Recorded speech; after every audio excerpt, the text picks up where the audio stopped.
website is really going to take this to the next level about his impact, not just on the world, which is what we're dealing with, but just on kind of the cultural trajectory that he was a part of. Yes.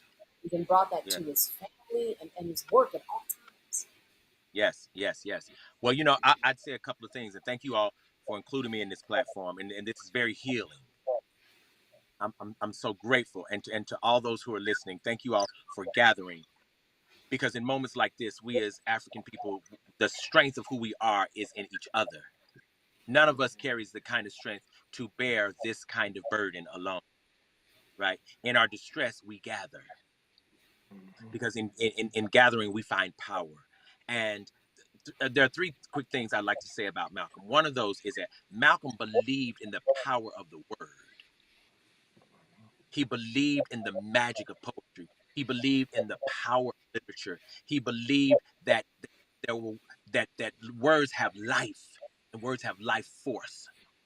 And he absolutely believed that a person who could put words together was a person who could construct reality.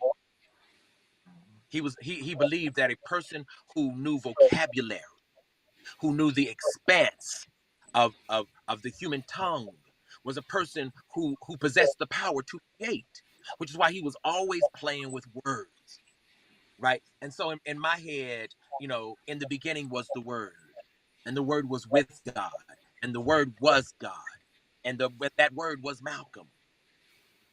And it always moved me how he absolutely believed that if we could say a thing right, that the words would do a work that human beings and human beingness could never ever achieve.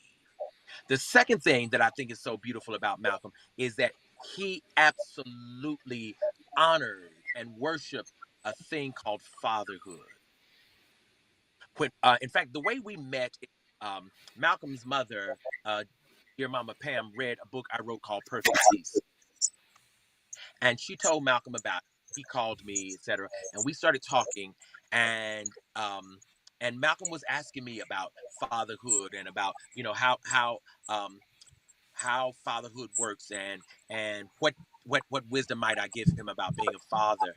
And what was so beautiful is he was already an excellent daddy, right? But he was trying to figure out how to have no flaws at all as a father. He wanted to give his daughter a father that was so excellent and so pristine and so magnificent that she would find no fault in him. And as a black man, I thought that was just the most remarkable thing, that a young black girl would get to grow up and say, I was raised by a Christ. Somebody who was so careful about how he treated me and what he said to me and how he loved me and how he honored me and how he honored my mother, right? His wife. And so Malcolm's commitment to fatherhood, I think, was something dream. I think it was literally something out of this world. And then the third thing that I want to say, which I think is so very, very, very, very important, is I think Malcolm transitioning in the water is so unbelievably symbolically important. I think it's so important, and to have done so in the ocean, where, for all practical purposes, our first ancestors reside. Those who were thrown overboard, or those who lost their lives in the Middle Passage, right? In my imagination, those ancestors gathered and met him in the water, right? And literally dressed him and told him that he was needed in a realm greater and higher up than this realm. And so for me to understand what really has happened here, and to really come to terms with knowing who Malcolm is, I think Malcolm thought of all of us. I think he literally thought of literally all of us on this platform. I feel like he thought of his mother and his daughter and his wife. I think he thought of all of us. And having been convinced that he could be more useful to us in the invisible, I think Malcolm surrendered. And what that means is he loved us. See, it's not just that he was a nice guy. He was that. He was that. He was absolutely that. but he loved us. And I think, this is just my own feeling, I think Malcolm loved us so much that he agreed to go in order to move things in the ancestral realm on our behalf while we were yet in this realm. I believe that. I believe it. It took me minutes to get there, but I absolutely believe it because I think his love for us, his love for black people was so extraordinary, just so remarkable that I think his moving was absolutely positively a decision to and to love us. And we'll see it. We will see it. If we'll keep our eyes open, we'll see the fullness of it. And Mm, so I honor you, Brother Malcolm. I love you. I lift you up and I magnify you. And I thank you. I thank you. I thank you for what I know and what I don't know. But what I do know is I thank you. mm, mm, Thanks, y'all. mm. Listen, I want to say Yeah. one thing. I think we have seen so much of it already. I was speaking to someone, a reporter, and she said the story, when they posted it, got 4 million views. That was bigger than the royal wedding. Mhm. And Wow. she was just shocked. But it speaks to the impact and what you're talking about, and how Yes. people Yes. are understanding and realizing the message that he was giving, because it was strong. It was, like he said, it was so strong. If you were in his presence, Yes. you knew exactly what his Yes. mission was. Absolutely. Absolutely. Absolutely. And thank y'all for giving me space on the platform. This helps and it helps to heal me. So just thank y'all tremendously. Love you. All right, Thank you. thank you. All right, I'll be back. Good to Go ahead. see you, good Appreciate doctor. you, All Dr. Black. Thank you, Dr. Black. See y'all. right. Yeah, yeah. I know that we have other people that want to speak. I know that the three of us could. Yeah, we've got stories for days, but we're going to give people the chance to speak. I've got a lot of people that have been DMing me, texting me, and really, I want to hear from other people, because my story with him, has been shared in different magazines and all that. So it's not about me on this night. We're all just kind of managing the folks who want to speak. So, Laron, I don't know if we have anybody else here. Um, No, that we don't have nobody else in the queue right now. But if you could Not go right try to now. pull up a Zoom, I could try Yep. All to right, pull let's a pull, Zoom up. let's pull up a Zoom. Let's pull up a Zoom here. Was was Yep, Malcolm will truly be missed. He made an impact on everyone he came in contact with. Toyera, that is the truth. We have seen it. We have seen it. All right, as we bring up someone, we were going into our second year of Not All not a Hood. hundred. Mm-hmm. Interest had really grown, Troy. And you know, Troy, I know you're African American studies, right? That's your and I just want you to speak to just kind of why you think the podcast, which again came from Malcolm, why you think it resonated with so many people, especially to hear it through his voice that was a mouthpiece. I think kind of similar to like what Dr. Black just said. Like when we gather in numbers is just powerful. You know what I mean? And I think being able to have a platform where we could speak about what we wanted to talk about while also not saying anything bad and just be 100% us was very important and is very important. Like it's good for the platform we have because we're telling stories that aren't told often. Usually, like you mentioned, the road that Malcolm wouldn't take are normal roles and identifiers of us as a people. So I think having a different conversation and one that people could picture themselves having at the living room, in the living room, dining room table is very important. Yeah, I'm sure you saw that, Lane. As we worked through guests, as we worked through people, there was real intentionality about what he wanted the show to look like. Because here's one thing that we know about Malcolm, that he believed in legacy, knew the torch that he carried, and was not going to mess with that. I don't care how many times I suggested some other shows where folks weren't in, they were playing all, they were in all different types of roles. He, he would just say, no, no, I would never be on that show. I'm not interested. I don't care how it goes. And I'm actually not excited. I would tell you Respectfully that though, some of these shows have re- some good writing. No, no. but respectfully, it was always respectfully though. Right, right. It was, Respectfully, but what no. you're watching is bringing down the black race. I'd be like, okay. Respectfully, though, Yeah. you know. Yeah, I think Always Torre touched on respectfully. some of that. Yeah, yeah. Do we have somebody? We have somebody in the queue. I don't see anyone on. No. Well, Okay. no, No, Zoom. Well, I do have a question somebody asked. They said, are you guys going to keep the podcast going? absolutely.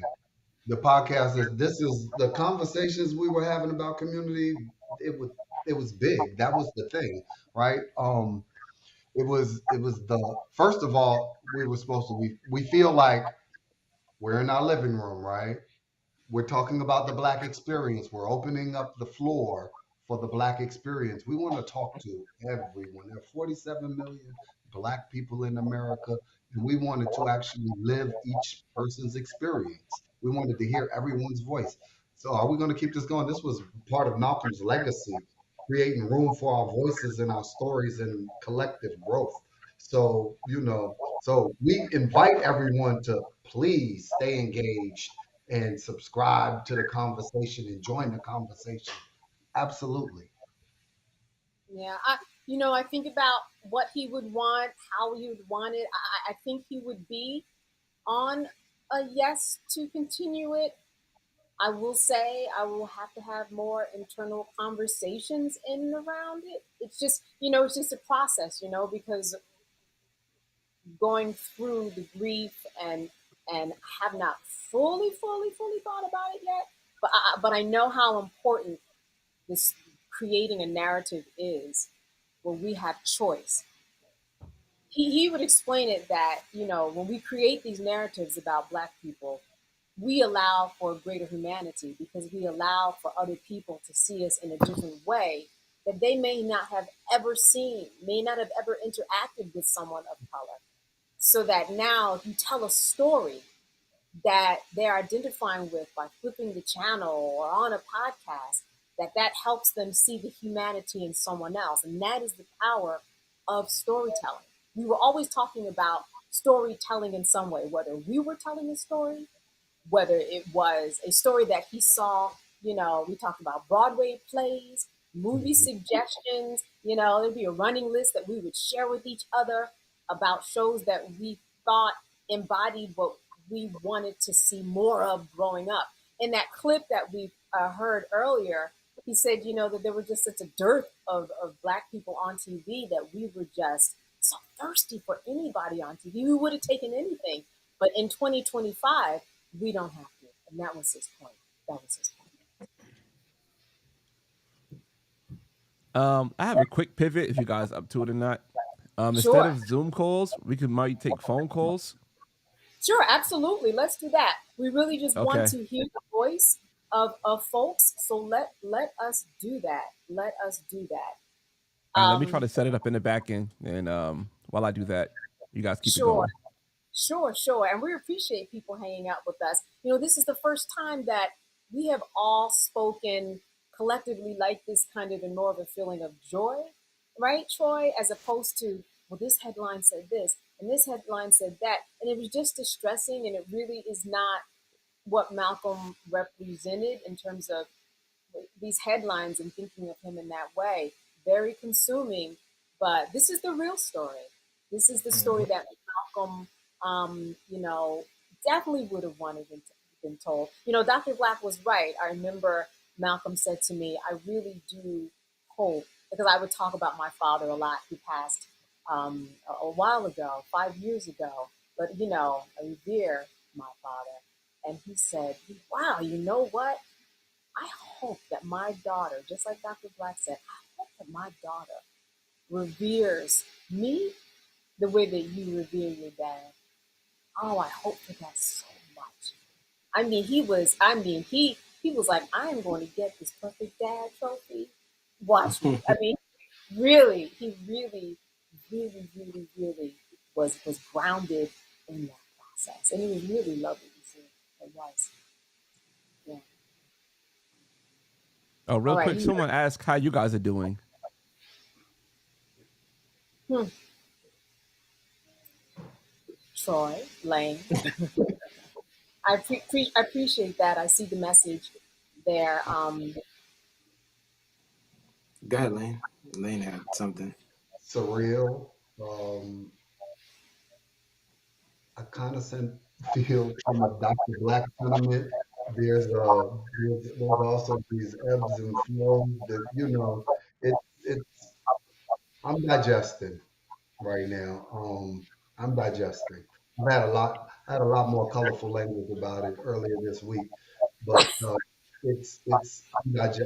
really am digesting. Like I said, we spent a lot of time with Malcolm.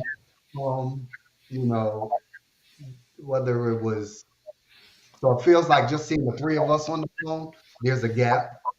Um, because there was always the four of us on the phone, whether it was or texting or going back and forth or throwing ideas. I'd say, I just told someone yesterday, I said, uh, when we got on the call, the work call that we were supposed to be going through, things we were supposed to digest through the podcast, 70% of the time, it was us shooting the shit, excuse my language. And then the other 30% of the time, we might have got some work, right? Yeah, Whether we came in with an agenda or not, right? That's how it went. So there's, I don't, I don't know, I'm speechless. yeah, And it takes a lot for me to be speechless. I talk a lot. yes, and he does. That's to that. Troy, I know that I called you this morning just to check on you. I know I'm putting you on the spot here. But it's good to share. There's really a collective healing that comes in sharing. Um, Yeah. and you just talked about being numb. Yeah. So, like you just mentioned, I'm kind of doing. Um, I won't say I'm doing bad or good, but just kind of doing. Like Lane just mentioned too. I did the math. We've been doing this for about 2 years. There's 52 weeks in a year. We talk at least once a year. That's 100 times that we would talk and just be engulfed in each other's lives. And just processing not being able to do that has been a bit difficult. But I try not to spill that out on everyone else. So I'm just doing and just mentally doing the work, I guess you can say, to make sure that we continue to lift his legacy and do things like this to make sure that we kind of help fill that void that people now have for what he provided. Yeah. Um, and I think that's the best way I can put it in words. Hmm. And it's a process. I mentioned that my dad had passed 5 years ago, but I just took a bereavement class this year because it Mhm. just wasn't coming together. I just finished it at the beginning of April. And so when this happened, it triggered a lot, but and I had a lot of downtime. But I am glad to be speaking in volumes about him in this way, because that's the good part. The good part was the life he lived. We're Hmm. talking about storytelling. That's a good story.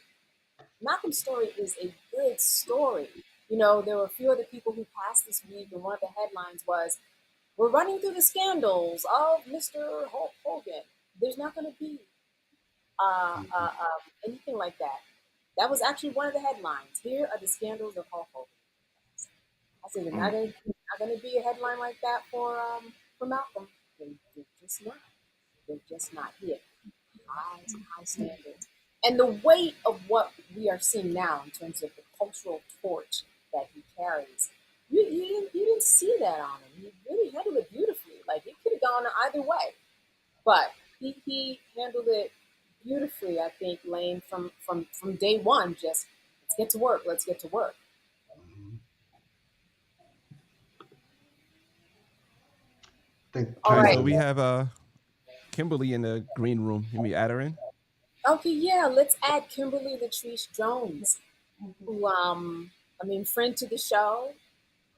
Also, people know her as author, social activist. When her face comes on, if you don't know it, you will connect the dots with Kimberly. So we really appreciate her coming on. Hey there, how are you? I'm grand. How are you guys? All right, we are grand to see you. I know that. Hey, Kim. Kimberly, yeah, friend to the show. In fact, you were booked to come back on. We were going to see you. Yeah, yeah. You know, Yeah, you I remember. Hold on, Candace, real quick. I remember when it happened. Kim was like, she texted me right away. Troy, I know it's not true. These tabloids are lying. I'm gonna see you guys on Friday, and I almost broke down. I forced myself to laugh, but I certainly almost broke down. I was like, oh man, I love Kim. right, right. This can't be true. Oh my goodness. Yeah, it hits hard for a number of different reasons, and I'm wondering about your friendship and his impact on you. Yeah, man. Jesus. Yowza. Um,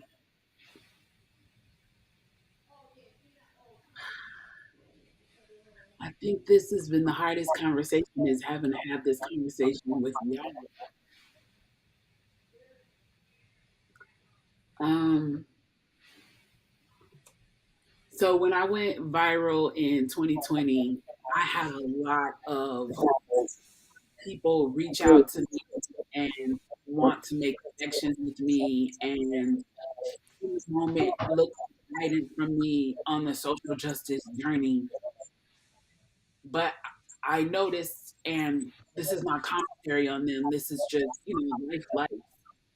Um, a lot of people by the end of 21, definitely by mid 22, had lost me. Mm, So they have been in rapid communication with me in 20 and maybe even some in 2021, but definitely by the end of 21, mid 22, they were no longer in communication with me. This was no longer at the forefront of their mind, and they definitely weren't trying to make a deeper connection because the high of the moment had died away. There's two people that I could think of who, in that moment when they reached out to me in 2020, decided, "Now you my friend." And I don't know if you know this yet, but you my friend. And mm, this is what it is. Like, yeah, I reached out to you about that video, but you my sister now, so I want to know how you're doing. I want to know as you continue to work for our people, uh, how you're feeling. Are you okay? How can I support you? What can I do? How's your child? How's your life? Do you want to hang out? Do you want to get a drink? Come hang out with me. And of those two people, Malcolm was one of them mm, because he really did care about the condition of his people. So making a connection with me was not a fleeting thing for him. It was not the cool thing to do in 2020 when everybody was trying to be woke. It was a genuine connection. And, recently I had a medical issue. I had a seizure and I made a post in my Instagram stories and I was just like, uh, y'all, I've had this issue. I've lived with epilepsy, for 30 years and I have not had a seizure in probably 10 years and now I've had 3 back to back and I need to get a handle on that and figure out, what I need to do and I know that first steps is dieting and exercising and getting in better health and that will help me to fight my epilepsy. And the first text message I got, which is the last text message I got from him, was from Malcolm. And I'm sorry, y'all. It's okay. Take your time. It's okay. And just the care and the concern, and not just like the lip service care and concern that people give, like the actual, like, what do you need me to do? Do you need me to bring juice to your house? Like, as you're on this journey, what do you need me to do, sis, to make sure you're okay? And his last statement was, because I need you.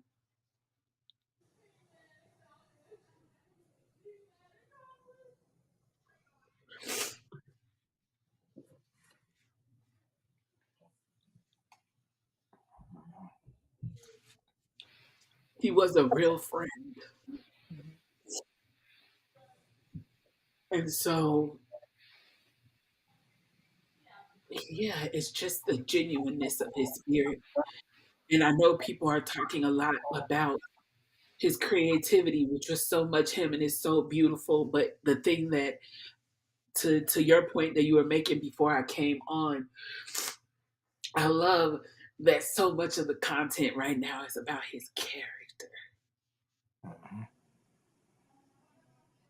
It's about his character.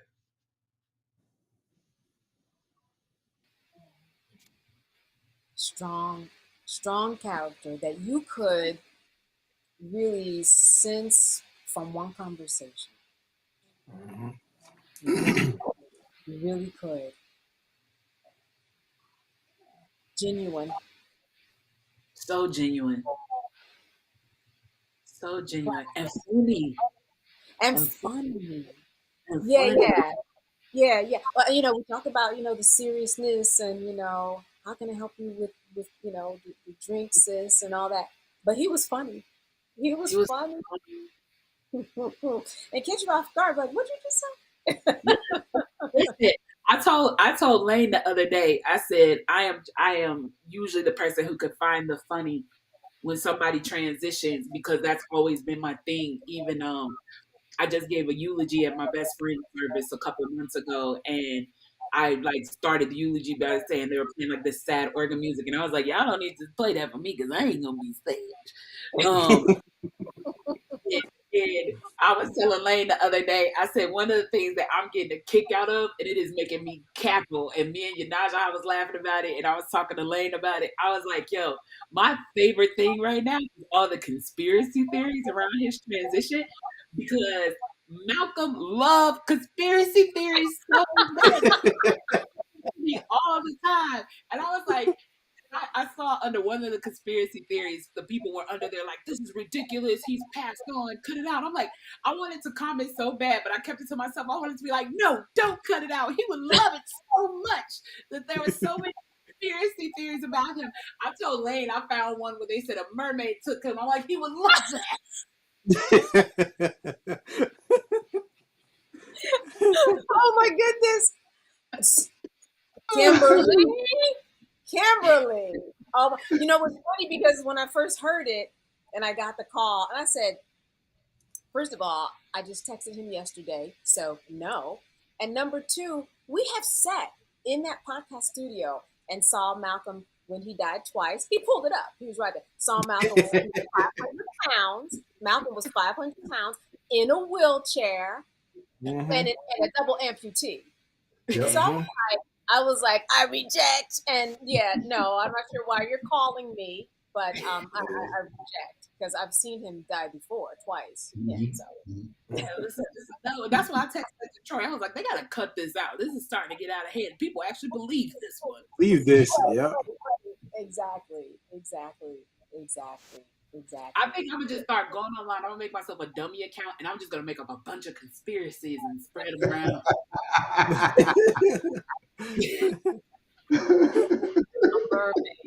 You can see now. That's gonna be trending now, Kimberly. Because even I'm like, I gotta get to Google on that one. Mermaid. Oh my goodness! It just gave validation to the person who posted that. Exactly. Whoever posted about the mermaid, we don't want to tell you. That is. Oh my God. Listen, we want to thank you for bringing, like you said, something genuine just about him, not about all the accolades, that we hear and that collectively we culturally hold him in that space, but really just about him that actually deserves a lot of accolades in and of itself for the Yeah. person that he was becoming, was, and worked it hard at just being better. All in the name, really, of humanity. He would literally say those words that we have a greater humanity when we reach out and collect ourselves around each other and tell the truth. And tell Yeah. the truth. So, Kim, we thank you. I'm going down the rabbit hole today. I'm gonna text you and be like, I'm gonna send you some mermaid stuff. Yes, Okay? send me all the theories. Send them Yeah, all to me. I'm getting yeah. it out of them. You guys take care of yourselves. I will be seeing you soon. Thank you, Kim. You Thank too. you for making us laugh. All right. See you Love next. y'all. Yeah, Okay. Bye. Okay. See you next time in Atlanta. that was hilarious. Uh-oh, we lost Candace. She'll be Yeah, back. I dropped Candace by mistake. She got to join back. Okay, I was saying that Angela Bush she Oh, said okay. she There we go. I got loves Not disconnected. All Hood and asks, as you leave the mic on, what is one of Malcolm's legacies that you will continue to impart through Not All Hood? I only heard part of it because I got disconnected. So I'm gonna baton it to y'all. She's Angela. I'm sorry, Angel Bush. I said Angela. I apologize, Angel. Um, Angel asked, "What's one of the legacies that we continue to impart through Not All Hood?" Hmm. I don't know. Y'all gonna do that to me tonight? We'll try not to use the N word. Um, One of I think I've kind of articulated it a lot, but succinctly, one of the legacies is that, especially with new media and in 2025, we all have the ability to shape the narrative. You can pop on and start a YouTube channel right now and do something good and shape the narrative, and so that platform, the bigger it is, the better.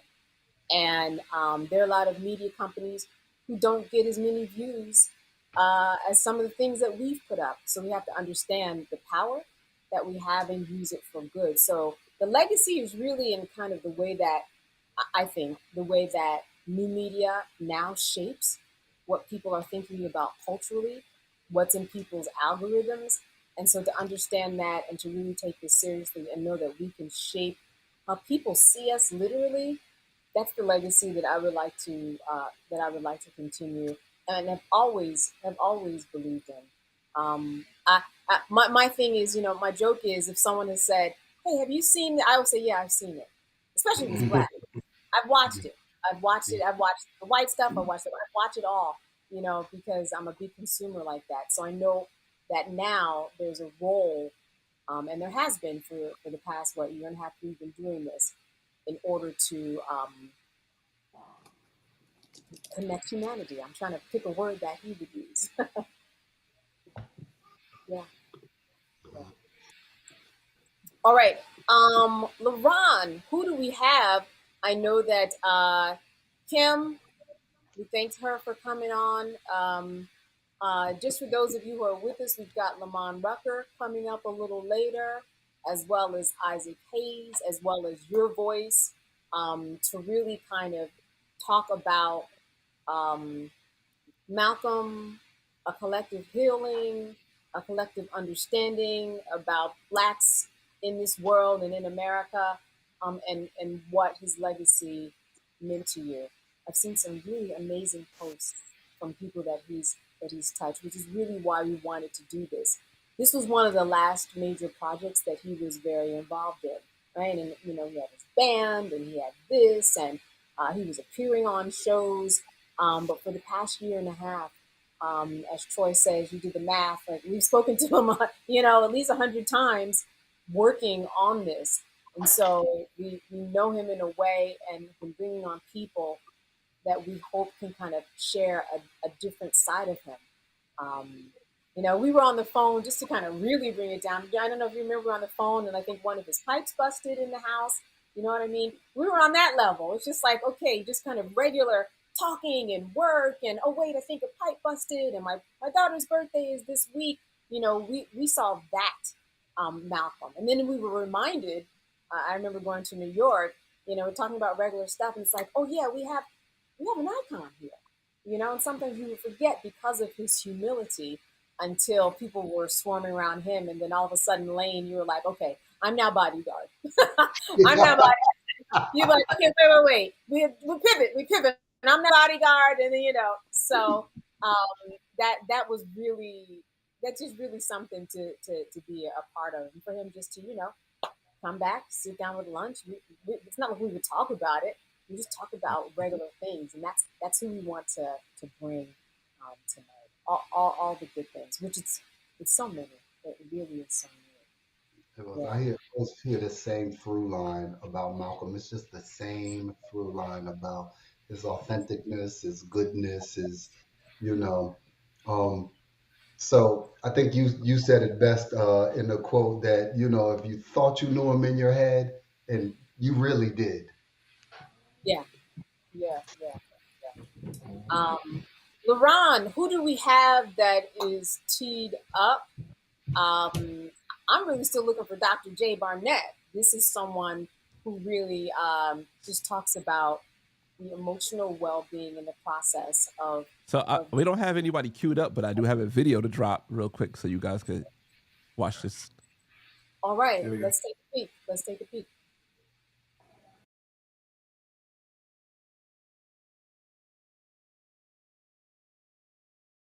Team, I think I might have gotten this wrong. Might have gotten our guest wrong.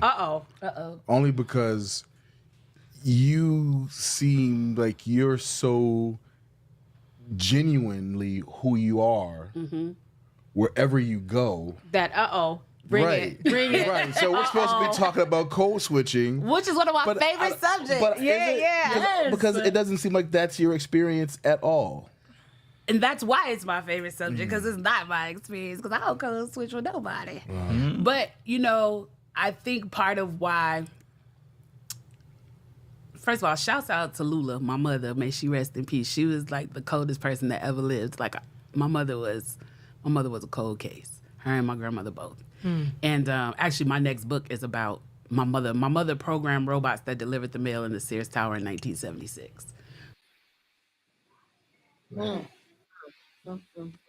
Yeah, that was Kimberly. She was on the show. Like she said, or I think it was Dr. Black who said, Malcolm was also very inquisitive. He liked to learn, really asked questions. I call it the Malcolm pause. He would you're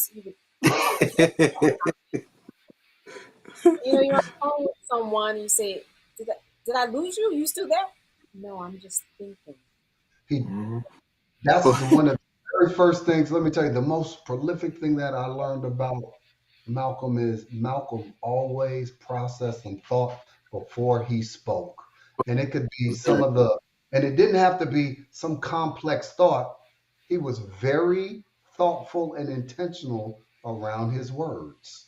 So that you hit that on the nose. So true. That always rang out at the having conversations with Malcolm. I would always stop and go, I wonder what he's thinking right this very moment. And then you get it, right? Because you don't get it right away.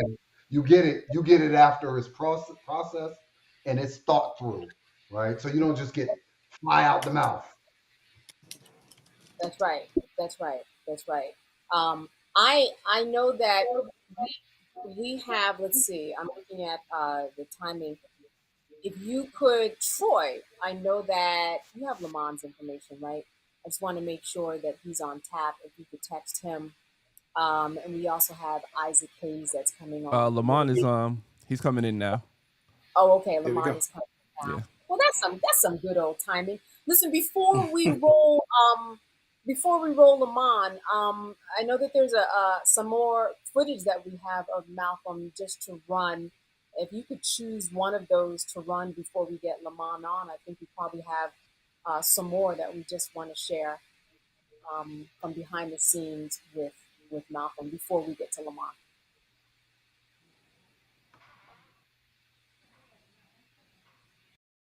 Team, I think I might have gotten this wrong. Once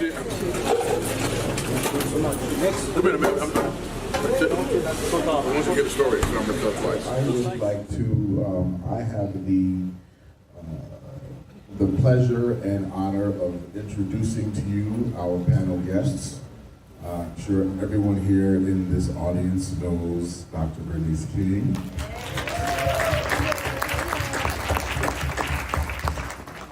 So, is there anyone who walked in late and didn't see the film? Good, we're all on the same page. All right, so the principal herself, please welcome Ms. Nikki Guyton. Still trying to get over you standing here. Like, all of our childhood dreams have come true, like, right now. Yeah. We get a lot of that too. Oh, yeah. Lamont. Lamont, how are you doing this evening? Welcome.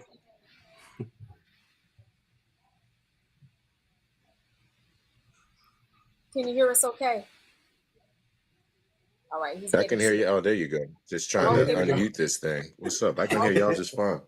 Okay, good deal. It's Can y'all hear and see me? We can hear you. Yeah, Yes, we can. Yes, we can. We can hear you. All right. Appreciate you this evening. You were on our one of our first shows. Yeah, Mm-hmm. a lot of people love that episode. Yeah, you were. That was our first recording day. That you came down, shared some stories. Really? Yeah, absolutely. I didn't know that. I'd have never known that. Y'all look like y'all been rolling for a few weeks. Yeah. But listen, Malcolm would say I'm a good actor. My voice is right. I'm a good actor. Right.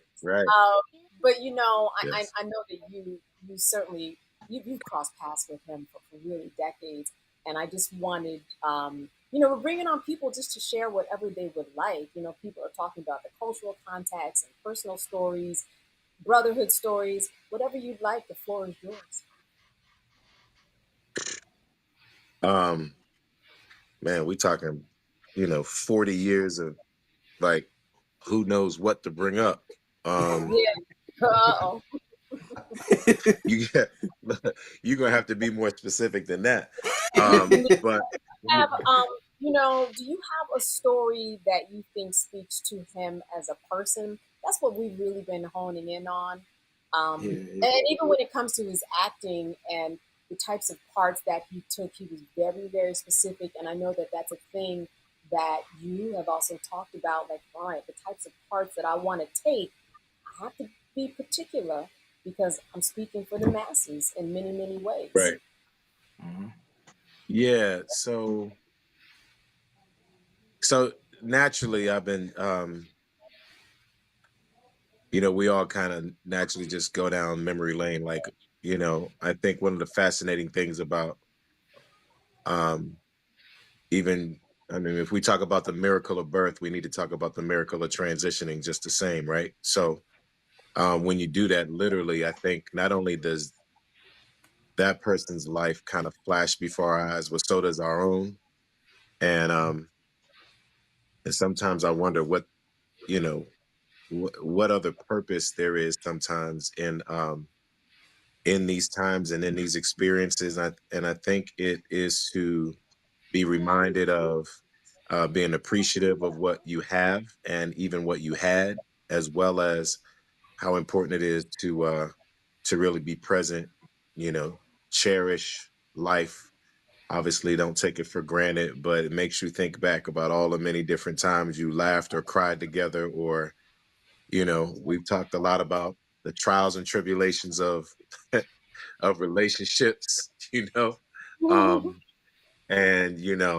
I was, I was there for it. we've been through some things, right? So, Uh-huh. um, but it also really sends me back to like I can see like I have a picture even in my head now of our mothers sitting and talking. You know what I'm saying? Like Yeah. there's these other things I was so looking forward to getting our wives together soon and having the kids meet each other and you know um like so just the fact that we didn't have that chance and that opportunity is heartbreaking, but I think a lot of was trying to remember the details of the first time we ever met, and this is something that keeps popping up even with people that are in your life in however so many different ways. You think back, you're like, one of the greatest questions is, do you remember when we first met? And most people don't remember. Mhm.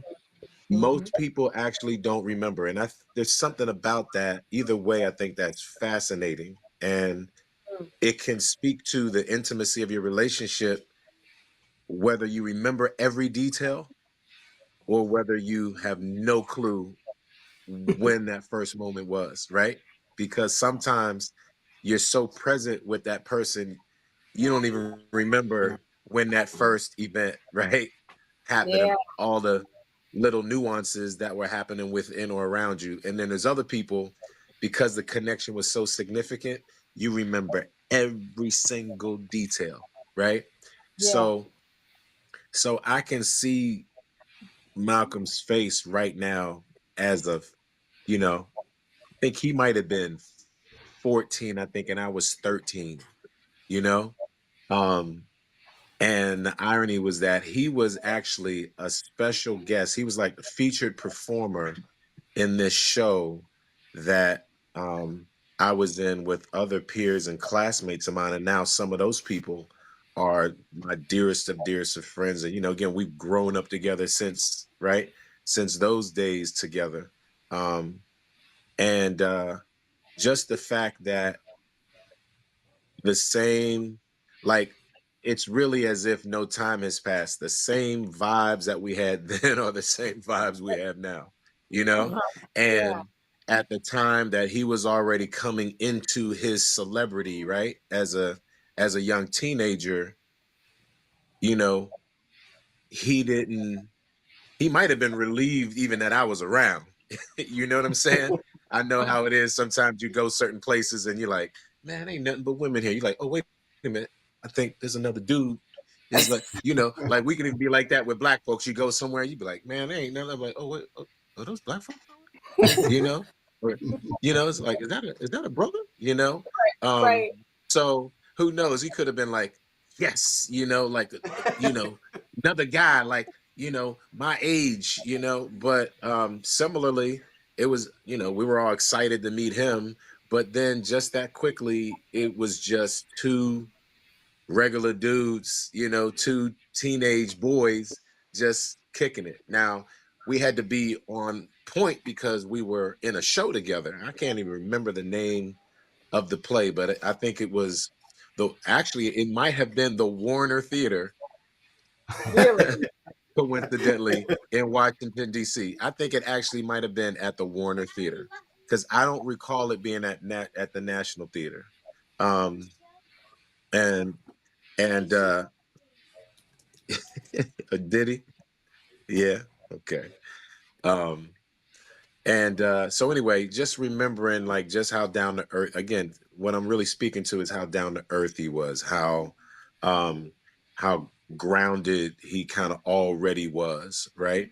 I think one of the reasons why even the Cosby Show spoke to so many of us was not just, for some it was so different, right? Remember, I don't know, many of you remember, people were like, oh, that ain't black people. Black people don't live like that.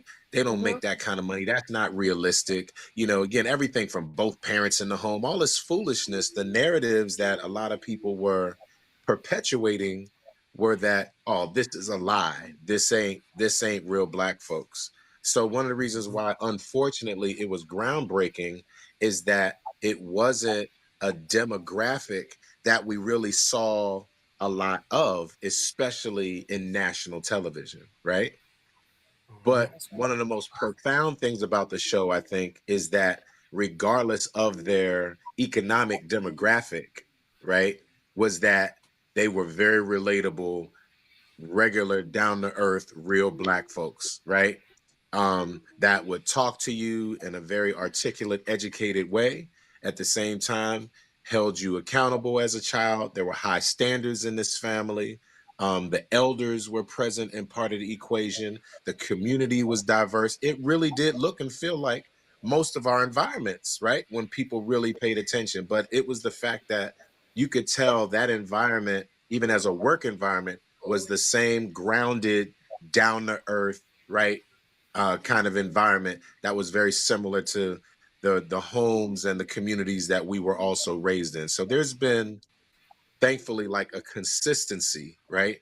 That not only our homes and our childhoods, but also the professional environments and the people who set very early standards for us, um, they help to confirm and create a foundation that grounded us both in very similar ways throughout our lives, throughout our personal and professional lives.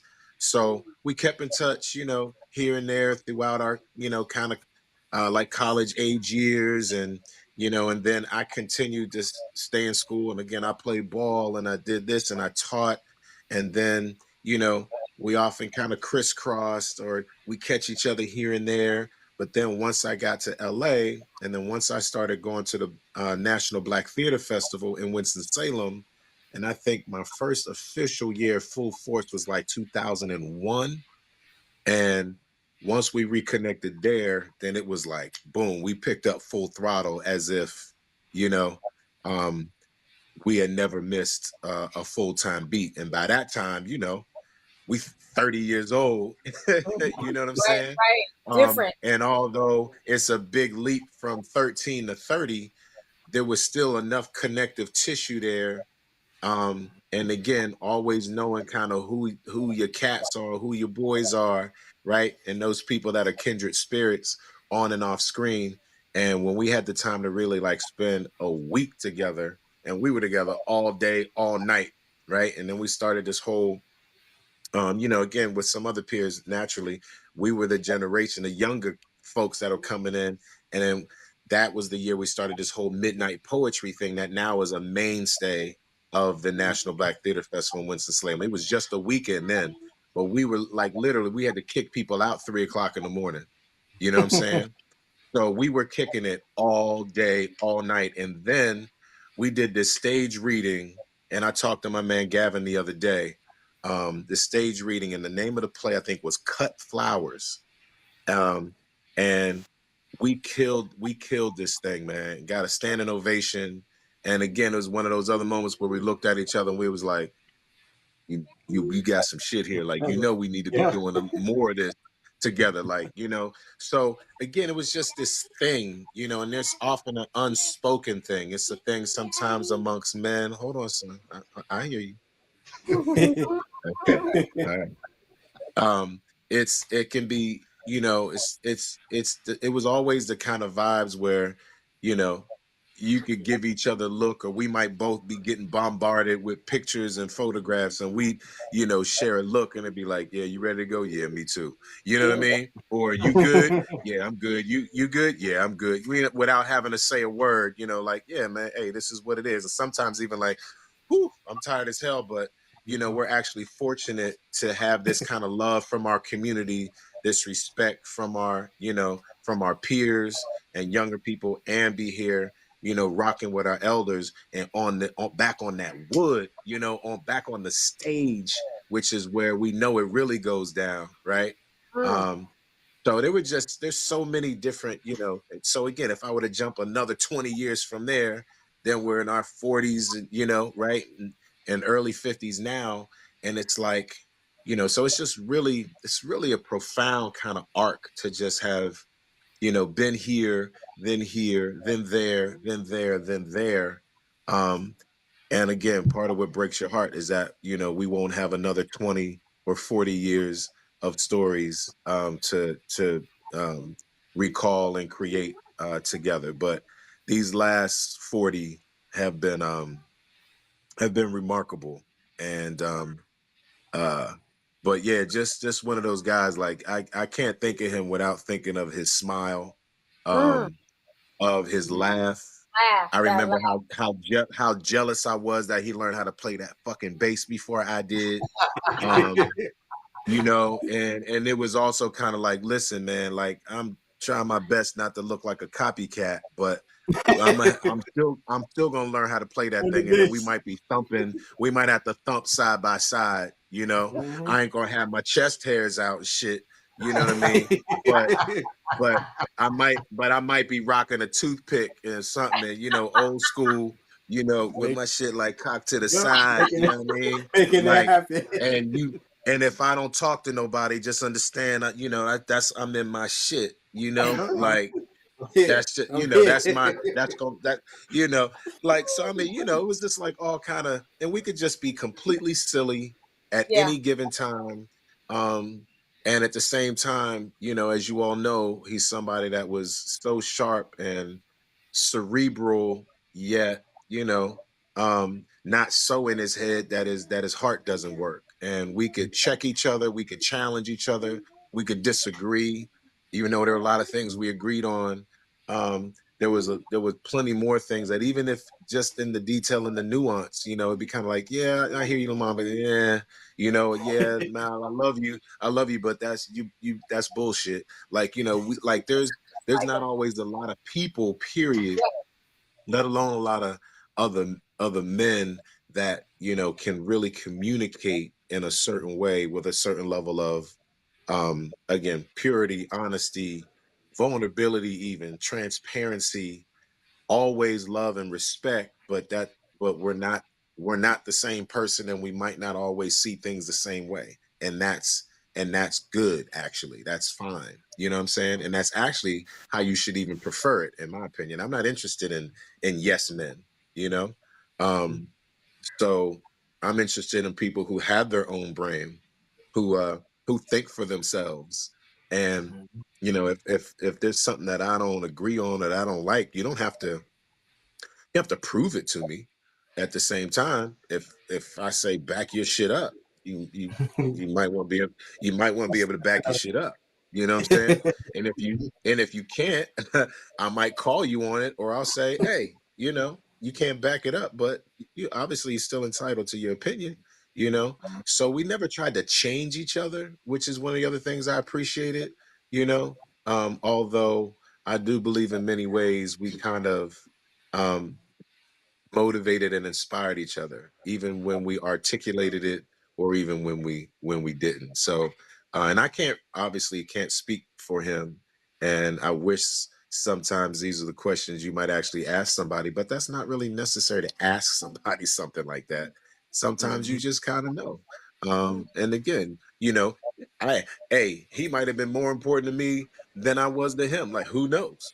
You know what I'm saying? So, um, you never know how people really value relationships and friendships, but um, uh, he articulated it enough, and, you know, and we definitely had a relationship and an understanding that that I know I'm not fooling myself about, you know. And it was definitely like you know who not only your soldiers are, you know who the soldiers are, you Yeah. know. And even if and when some real shit hits the fan, who's not tucking their tail, and who's going to do the very best they can to, you know, to stand up and fight, you know, and shout, and yeah, take care of themselves, but not necessarily, but not only take care of themselves. You know Hmm. what I mean? yeah, for sure. Self-preservation is key, but there's some, you know, when shit really hits the fan, the only thing they're gonna do is look out for who shares their last name. All right, give me Hmm. her. Right. And you know, on that note, with your son, I know that you had some serious conversations with him about fatherhood. That's what I remember with you, I'll see you later. especially, Kiss which I mommy think for me. is a nice way to bond, is when you talk about fatherhood. I thought that that was lovely to see when you did come in and do the show. So, Lamont Rucker, we thank you. We thank you very much this evening for adding a lot of color, because you took us back over 40 years with Malcolm Jamal Warner. two young kids who grew up and still respected each other, and you really can't beat that. We really appreciate you. Yep. Big dreams. Just, big dreams at that time. And y'all Yeah, got to remember, man, looking back, it's easy to assume and to think that, we would be in the space that, we've been in, right? Even from a professional career, if you want to look at that, the career success, right? Or whatever that we've had. But think about it. At 13, anything's possible. You could have never seen his face again after that show. You know how many people we've seen on one show, you never saw him again? You know what I'm saying? right. How many, and for all the numerous reasons that could be the case, right? So there's no guarantee that we would, would there still be some um a level of immortality, if you will, right? As we say in serial television, when your shows just like will continue to live on forever, likely, but also there's a lot of things and a lot of people that to some degree have been forgotten. So I think it just says a lot about the real texture and character of a man, and of our brother in particular, where the ability to sustain and even to transcend a role that sometimes people can only see you as this when they see you. And that's very hard as a young actor to be able to move beyond that. And that's one of the things that I always, thought was not only very fortunate in that he was privileged to have, but that I definitely believe it was a reflection of him, not just his favor, but of how special he was. Because Yes. that doesn't happen for everybody, or for all of us. And you didn't really see or know my face till significantly later. I just took a different route. I didn't get to come in to the industry, with full fledged as a teenager, even the the hot boy in my 20s and all that. You know what I'm saying? Right. So, You know those pilots, yeah, they go. Sometimes they're I picked missed up, those sometimes phases. they're not. Hey, and I'm actually happy that I didn't, because there's a lot of people that flamed out, got exploited, got fooled, got tricked, got sucked up, spit out, all of that. So I'm glad that I actually took my time, um, and to some degree waited my turn, and at the same time didn't wait for shit. I kicked the door in when I was ready and when I felt prepared and equipped. And a lot of that was not just as much professional development as it was spiritual, emotional, and character development. So and I think that's why we're still standing.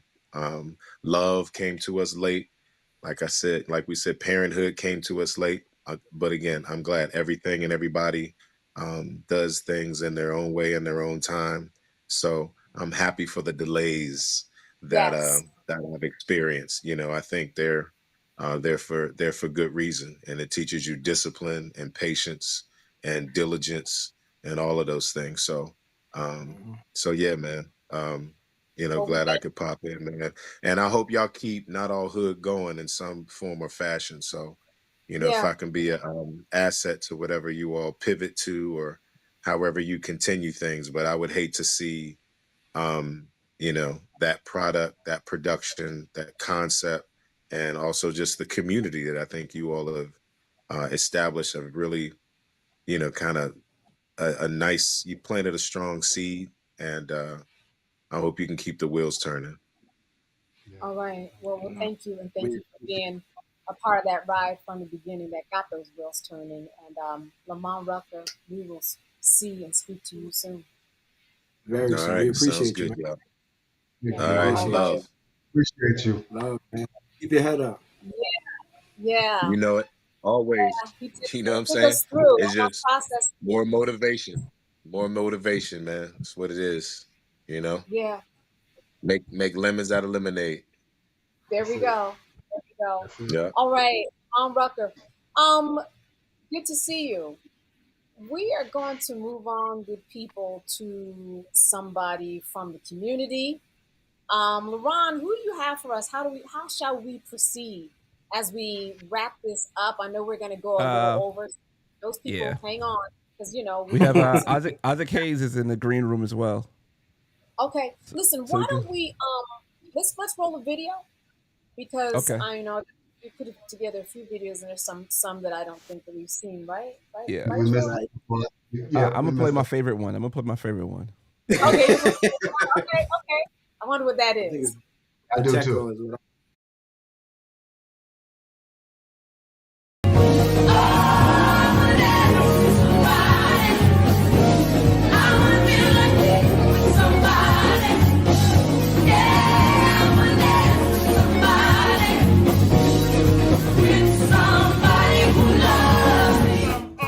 Drunk off Chris, money on me. Can't keep a little mother hands off me. Both in the club, high singing off key, and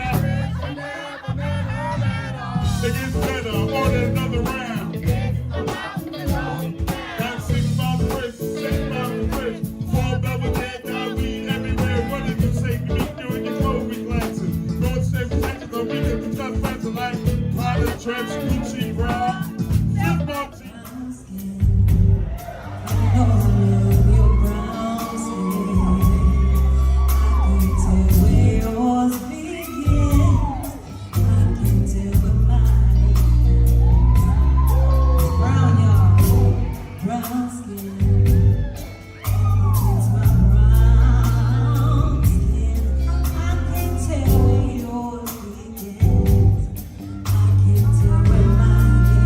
Got 4.5 minutes.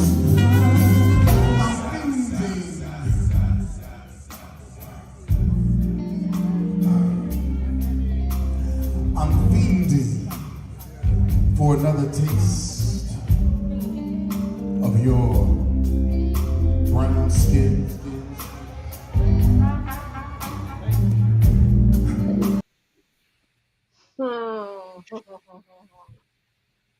I had a feeling that was going to be it. You can't. I know Lane is smiling. That Buteco is such a vibe. Oh my god, that Buteco is crazy. That Oh, Poteco is like, let me tell you, I used to say all the time, if you have not gone to Poteco to see Malcolm and the band play, the I miss. they are phenomenal. They like honestly they keep the vibe going for hours and hours and hours and hours, and it'll go from one song to the other. It's a small space, but they make it feel like it's really huge, and the rotation just happens all night. It's unbelievable. Yeah, and for people who missed it, that was Buteco. I happened to catch one the last time I was there, May 1st. Forced myself to go because I was far away, but I said all the stars aligned. And you're right, those people loved it. They lined up. It was a whole vibe, and you can see Malcolm married to that bass, like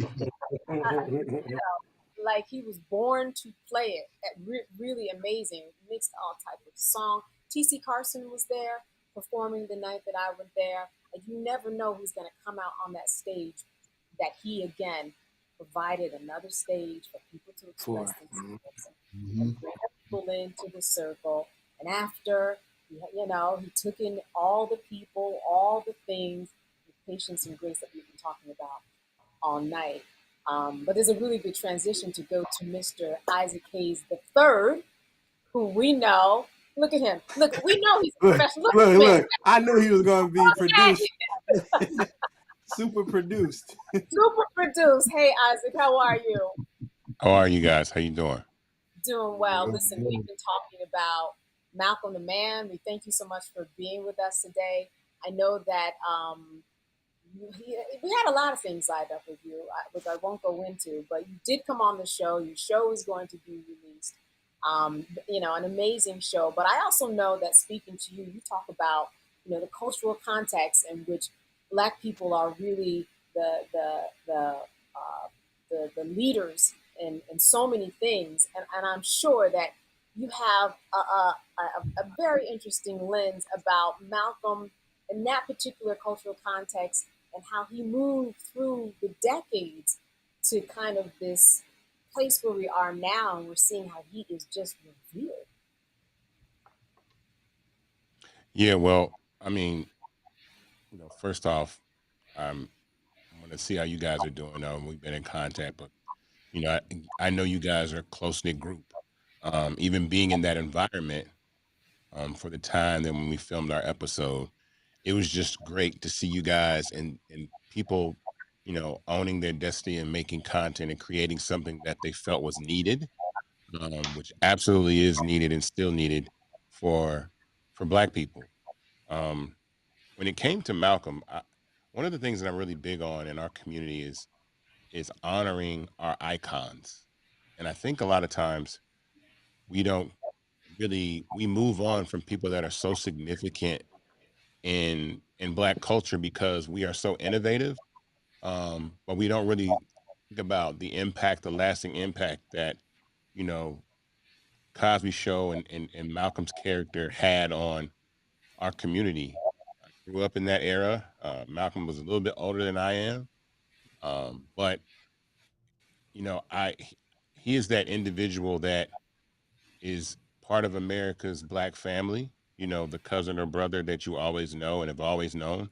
And when you see them doing well and doing things, um, you look up and say, like, they're still um, living the life and living up to the character that they displayed as a child. And I think it's really something to talk about with Malcolm because in Hollywood, it's such a very vicious game. And I love the fact that he made it through that because a lot of people don't. A lot of young child stars don't. And that, you know, the kids from that show really navigated, um, through to adulthood, um, achieving and following their dreams. And Malcolm was one of those people that did that.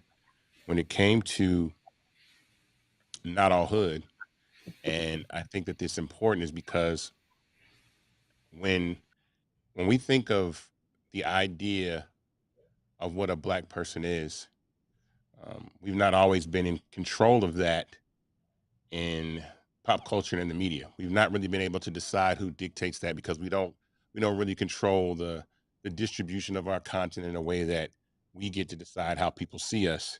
And so I understood immediately like why this podcast was important because ironically enough, um, I think our episode came about and I remember that we were going to save it for the show is that he was like, Black people are not a monolith.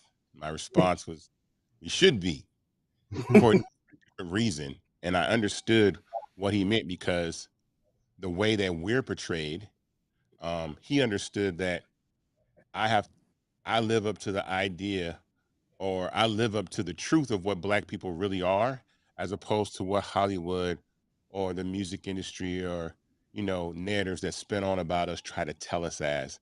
And that's something that we really need to be proud of collectively as Black people and understand that that's a Black icon.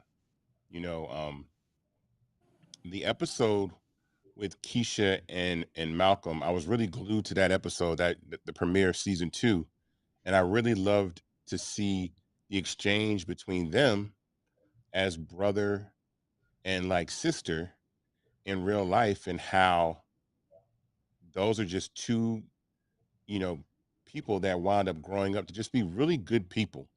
And I think that we don't ever have a conversation enough about the good people in our community in our lives. We are attracted to the drama and the scandal and the tea and all those things, but I think Malcolm lived a life that was extraordinary and to be admired. Again, your earlier guest was like, when did you ever hear Malcolm Jamal Warner ever getting in trouble? It's like not. And the funny thing about that is that you expect that from people that have success in Hollywood, that grow up around celebrity, especially at a young age. And I I was uh I was really struck by that in the time that we got to spend together. And I'll say at that time, when we did that show, that was a really tough time for me. But even before then, with what you know I've been building with fan base, um, I know who my allies are, and Malcolm was and will always be an ally to what we're building because those people that understand what you're trying to do and what you're trying to build and what you're trying to be a part of and what you're trying to represent. And I appreciate him for that because that conversation was needed at a time for me, where my faith was being tested in ways that people probably don't know, because doing these things are kind of hard, and you really wonder, do people really have your back and understand and really care about what you're doing? And Malcolm, showed that to me. And I think just the way you talk about just the way that Black people in America and how they're the mover and shaker of things culturally in America, like nothing can be successful without us.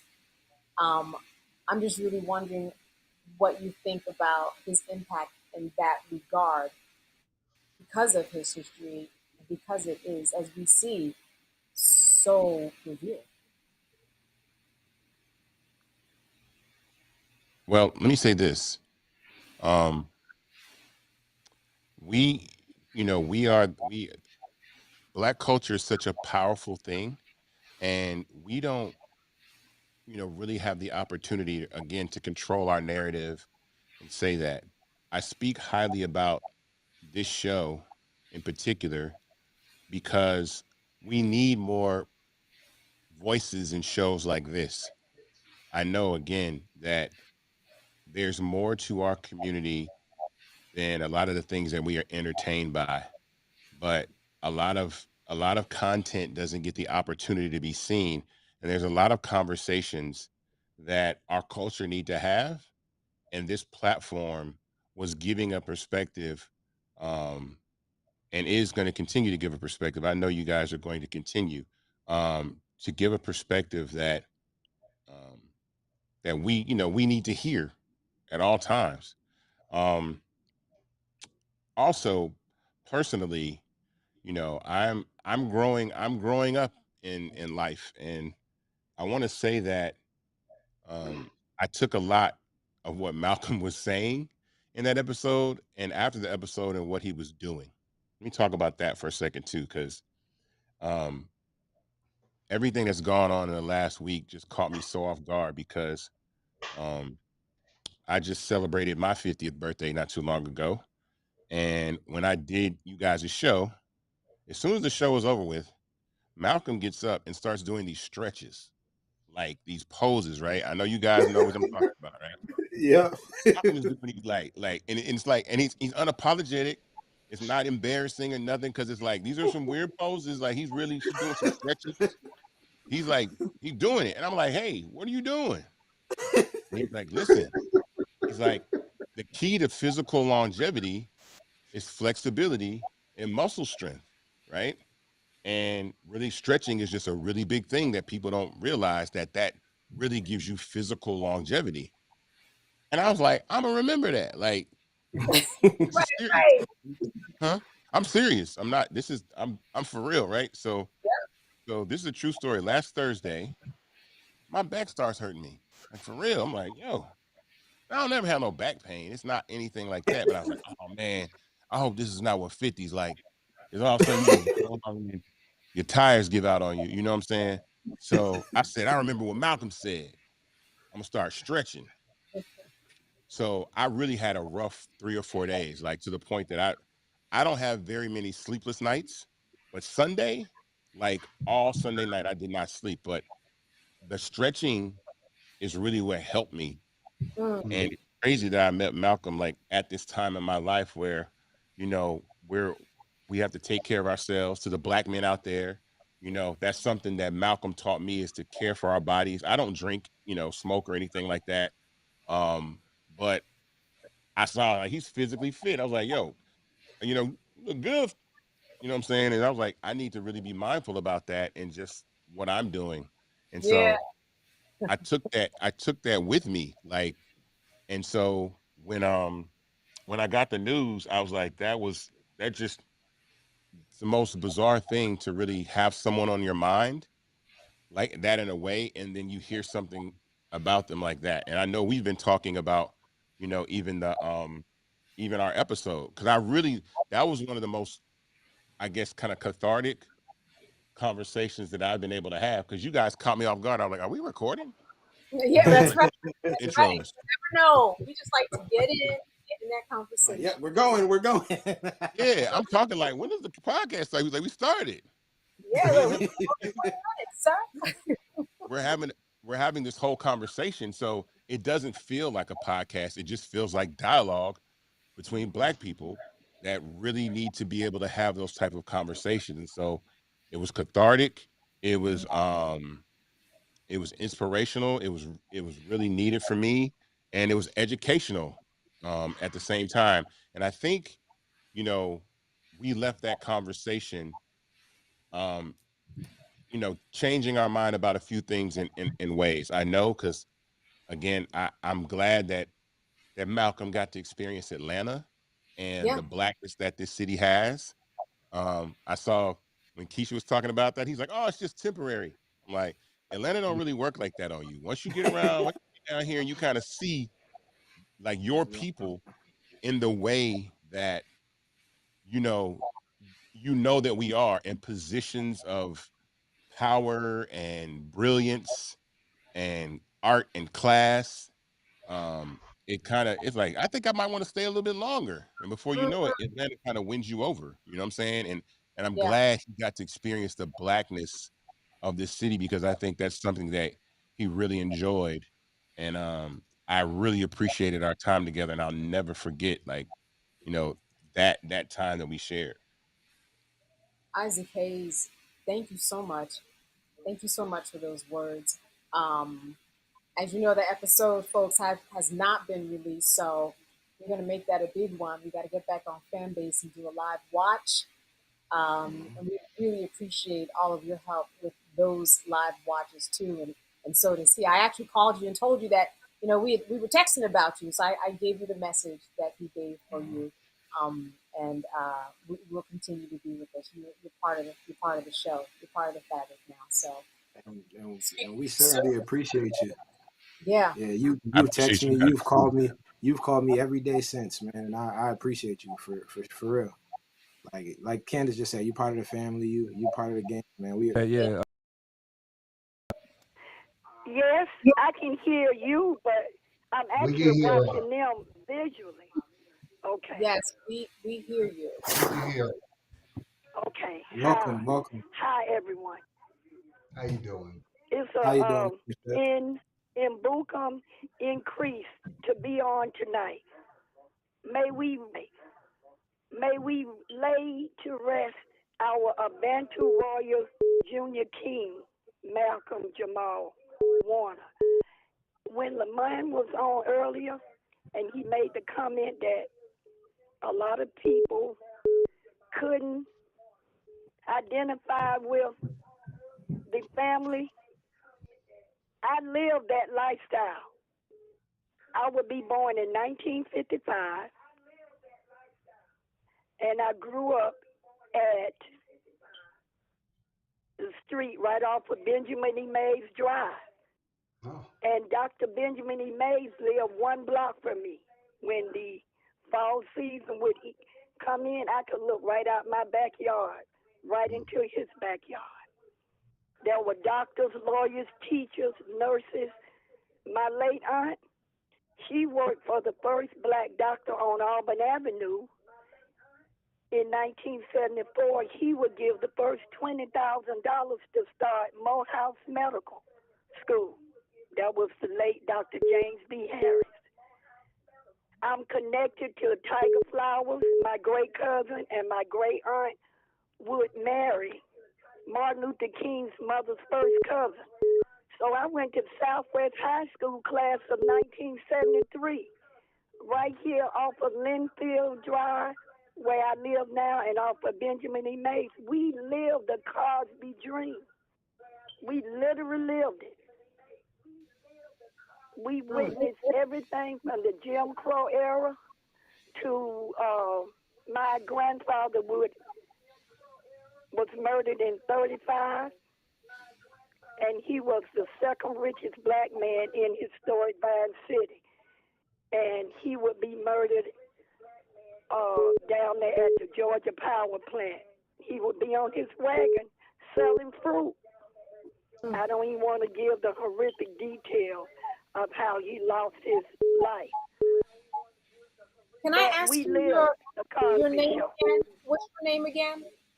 And I am very deeply honored to have the opportunity to share my testimony.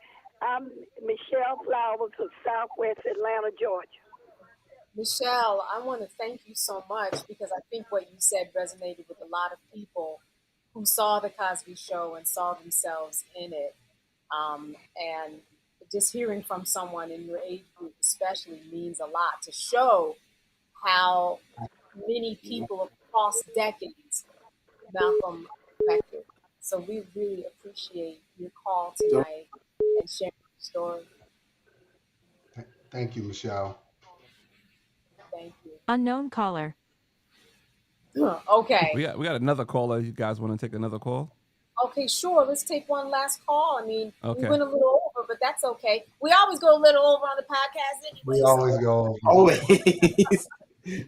Oh, just a little bit more.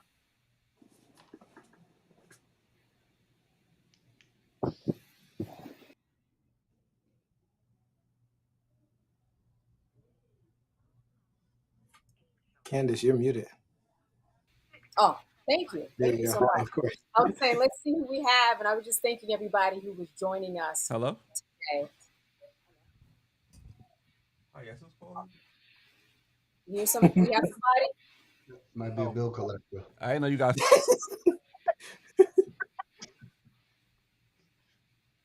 Hey, LaRon, we have somebody.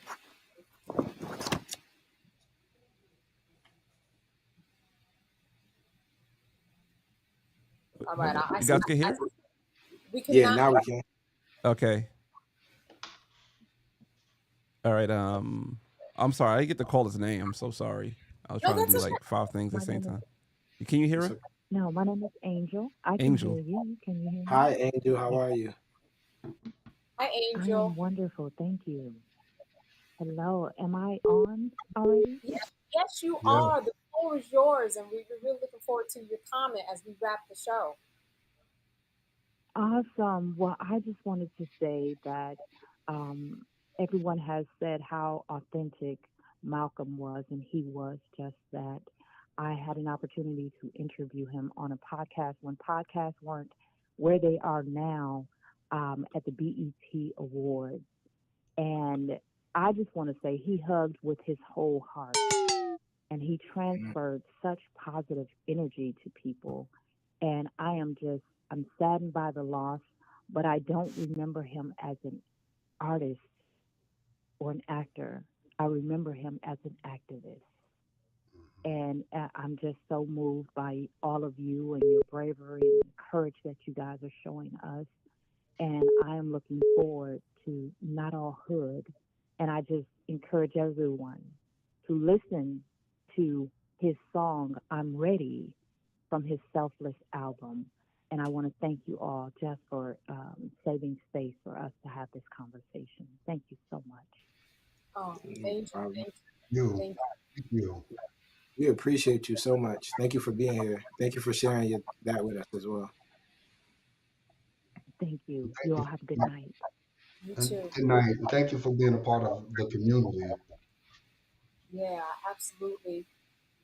Well, gentlemen, again, I think Troy said earlier, it's a strange call that's 2 hours and over without Malcolm because we've had plenty of them. But it was good to be in your presence like this, and good to feel his presence too. I felt like he was here with all of those stories. Let's give each other our final thoughts. Unless, wait a minute, LaRon, don't we have some other video? I remember some video of dancing, and he's got, in the fans in the streets. Oh yeah, the New York one. Yeah. Oh, I thought I played the New York one. No. There's We played part of a New York one. Yeah, so it's 2 New York ones. All right. I got you. Okay. All right.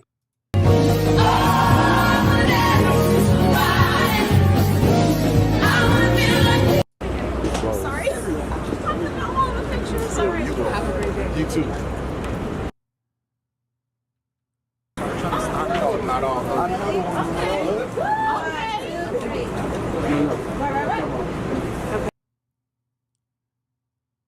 Wow. Anybody wants to grab anything, you guys are more than welcome. I should have waited to come over here before I got coffee. You should have. Yes, really.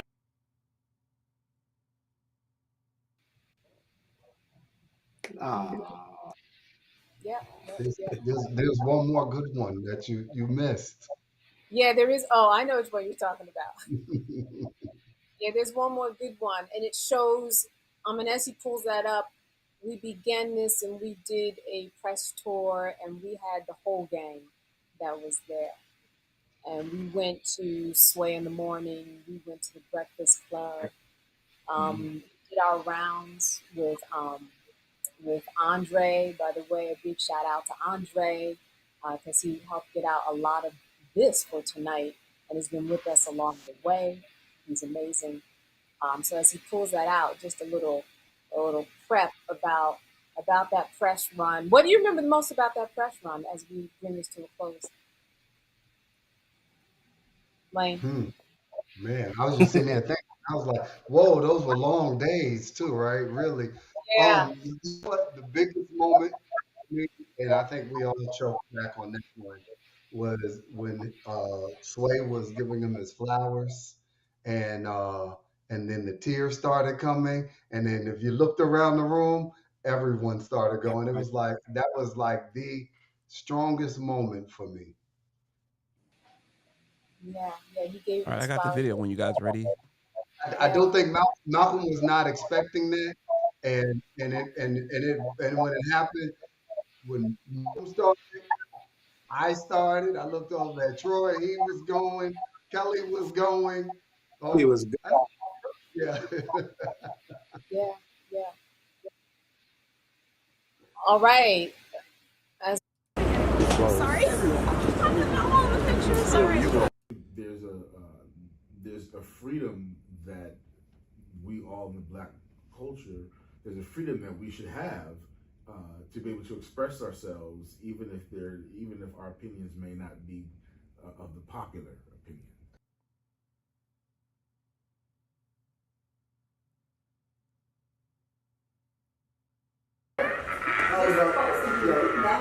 But that's what I heard since I was a little kid. Thank you guys. In front of the world constantly, consistently. You have to navigate. You got to do all that personal work. Deep all the time. That personal work is real. The personal work is real. Man. So, man, I just want to let you know I was excited. I got off a red eye.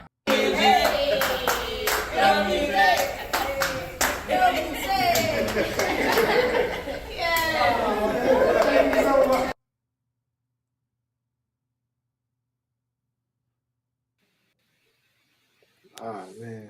The stream crashed. Oh, did it? The stream crashed? Yeah, that's it. It just stopped. 9:30. Yeah, I see. Yeah, it just stopped. Yeah.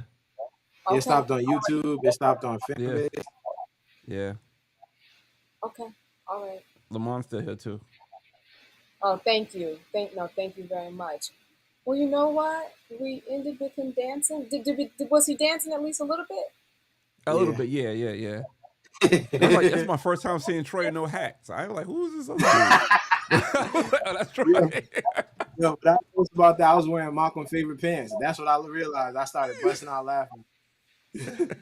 You know the BBC pants pause with the red fox. Yo, wow. Just chill with that. That's so flagrant. That was crazy.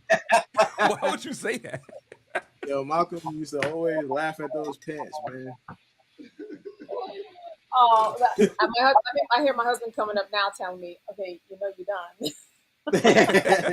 done. Honey, we know. Oh, y'all want to finish up? Y'all want to just restart the live? Well, you know what? Is this being recorded in anywhere, or is it just? Yeah, I have it in my hard drive, okay, so I could put it in that same link. Good. Yeah. Because we will roll this again. So it made a crash, but it didn't crash us. So let's finish up. Our final thoughts.